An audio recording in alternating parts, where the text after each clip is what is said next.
Good afternoon, everyone. I hope today finds you well. I'm on my way to my assignment.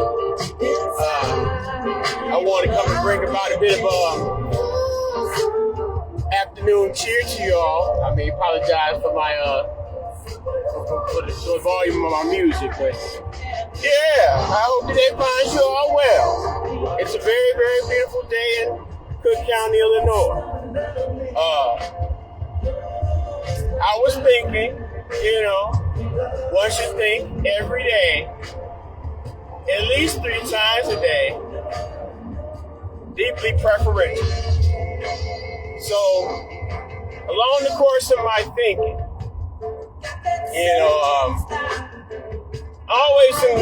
always when you're dealing with relationships, there's the issues of trust, and there's built upon that issue of that concept of trust, there's the principles of loyalty. So when you're in a relationship that you consider to be a situation, a circumstance in which you could be your most honest and your absolute best self, then it will be, I guess it would be obvious. It would be, just natural for you to want to be able to trust and receive loyalty from, and also, bestow loyalty upon someone. It's not always about the receipt of loyalty from someone else. You also have a certain responsibility to reciprocate the loyalty to someone who gives you that loyalty. It's getting hot here. I need to sweat though, so you got to sweat to get the toxins out your body. But yeah, trust and trust. You build your trust up. But that wasn't so much. I mean, these are things that we should know, that if we are serious about being in the relationship that we are in, these are things that we should know naturally. So that's an easy concept. But let's say, for example, you find yourself in a situation where you may compromise that trust.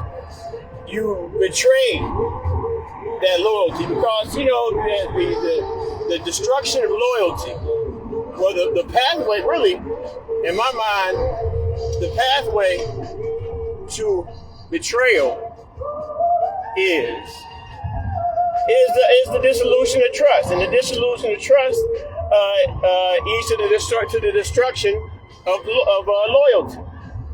So, by putting yourself in a situation to where you breach that social contract that you have, or that ideological contract that you have between you and that person that you're in a relationship with. And then you also have to, I'm taking it broader than this, it don't necessarily have to be a romantic relationship. This could be a friendship, where you have trust in that friend or that relative or whomever, in which you would never doubt that they will betray your loyalty. They would dishonor your loyalty to them. You figure that you have the same type of loyalty that you issue to them reciprocated back to you. But that's not always the case. So when you get in that situation of betrayal, that tends to chip away at your resolute and having trust in other people, and thereby having you being more loyal to self. And I mean, there's nothing wrong with being loyal to self. That's part of preservation. But the thing about that is you can't do it to the point where you become selfish, I guess, per se. But that's another topic altogether.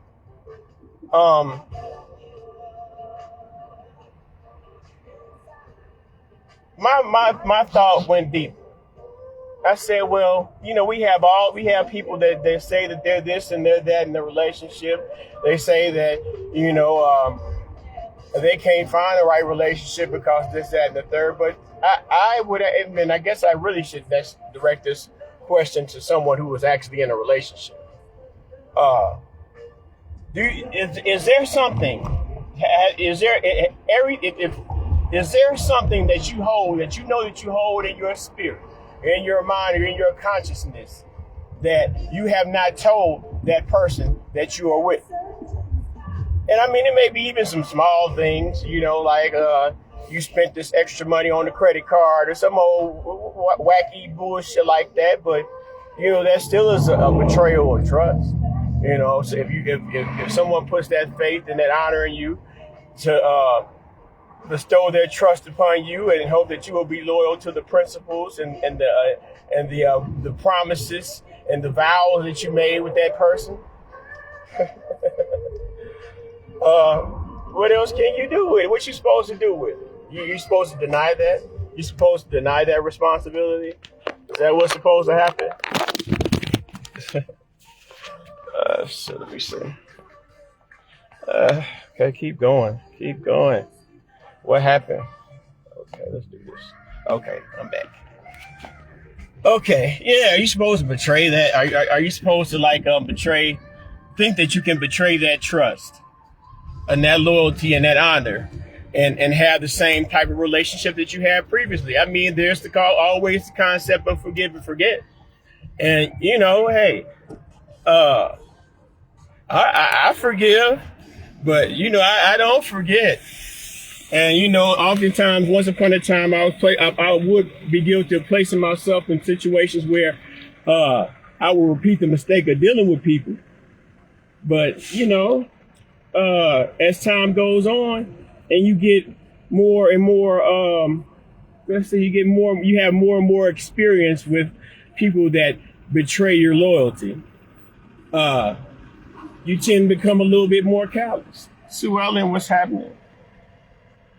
No one should know everything about you, and that includes a spouse or a mate. Whew. And okay, we'll give you that.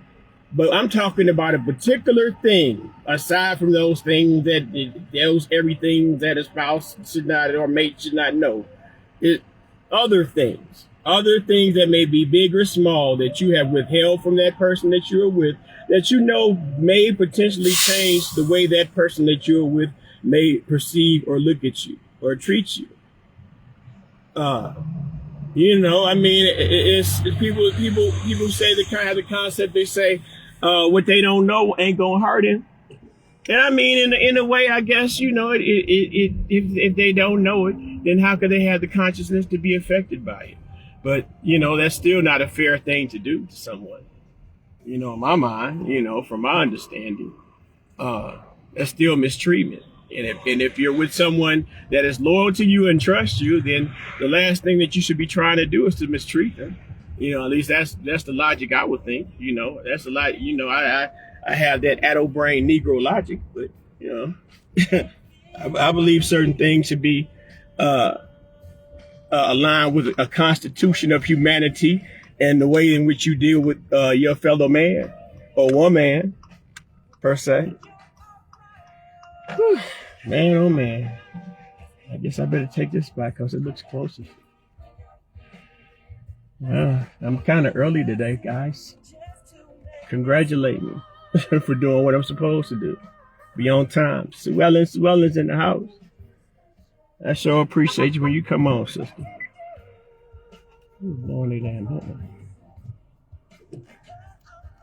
Make sure I see what's going on. I don't want to be that guy that hit somebody's shit in the parking lot at work. That would be absolutely, positively appalling, if not highly embarrassing.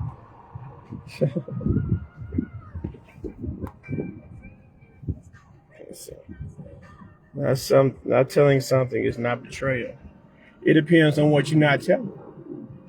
You can't just broadly say not telling something is not betrayal. Here, if you can't tell somebody that somebody's stealing from you, then how is that not betrayal? You might as well be pocketed in the money too, because you're pretty much an accessory. That's the logic I use with it. Now, if you kill a motherfucker or make an outside baby, you might want to tell them that shit. People go centuries. I mean, I shouldn't say century. People go decades if not ample amount of years without even revealing. And that goes on both sides. You know, you see the little, sometimes I don't know if they be making this shit up online.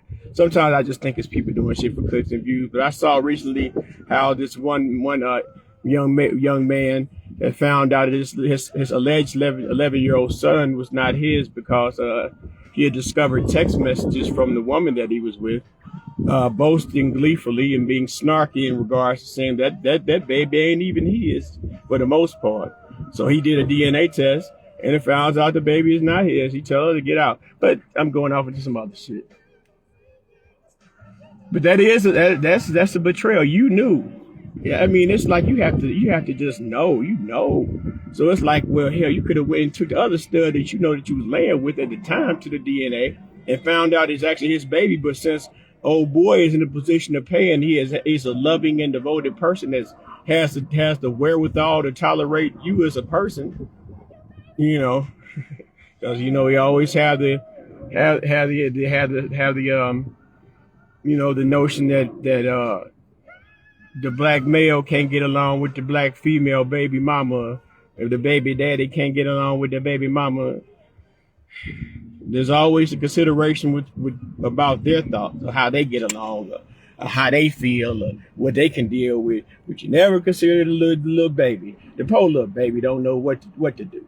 You know, y'all was out here laying around and, you know, you mischoosing. Y'all supposed to be able to choose better, but and then, you know, we don't never put any accountability on the choices that the black boy does. You know, he chooses to not use protection. He knows that a condom is supposed to prevent pregnancy, but yet still you're gonna I can't feel nothing. Ooh, a whole lot of, you know, problems have occurred. You know, I guess babies is blessings too, but problems coming by way of sexually transmitted infections and things of that nature. And a lot, in my mind, a lot of these folks out here are nasty. So it's like, hell, if I'm talking to you, I'm trying, you know, I'm looking at you and you got pretty lips and I want to kiss you on your lips. I'm thinking about kissing you for the very first time, and I find out that you have a fetish for eating booty. Then, you know, that's something that I wish I would have known beforehand. Ain't no telling what manner of residual fecal matter from whomever individual may be festering around in her saliva as part of her DNA. You know, that what that thing they call soul ties. She may have boo boo mouth ties or something of that nature. But let me get my ass in here and pick my cotton.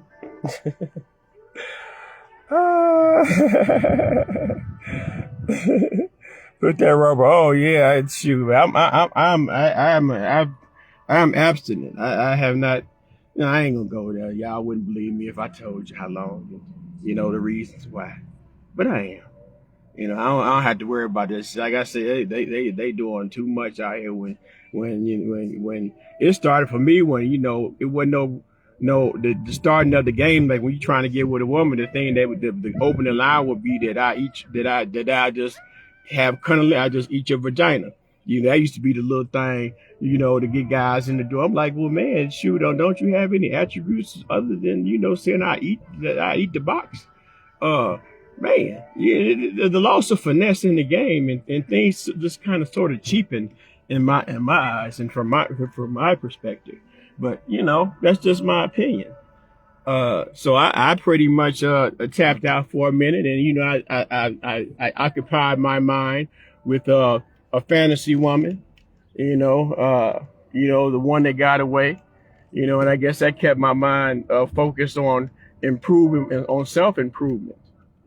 Because years ago, you know, not too long ago, you know, I was in a lesser position than I am in now, you know. But in my mind, it's always a man supposed to be able to take care of himself. And a good man is able to take care of himself and others. I found me a better spot. You and I, you and I, you and I, you and me. That's that switch y'all don't know about. You don't know nothing about that switch, Sue Ellen. But I gotta go, sister. I appreciate you for sitting there and messing with me. Peace and love.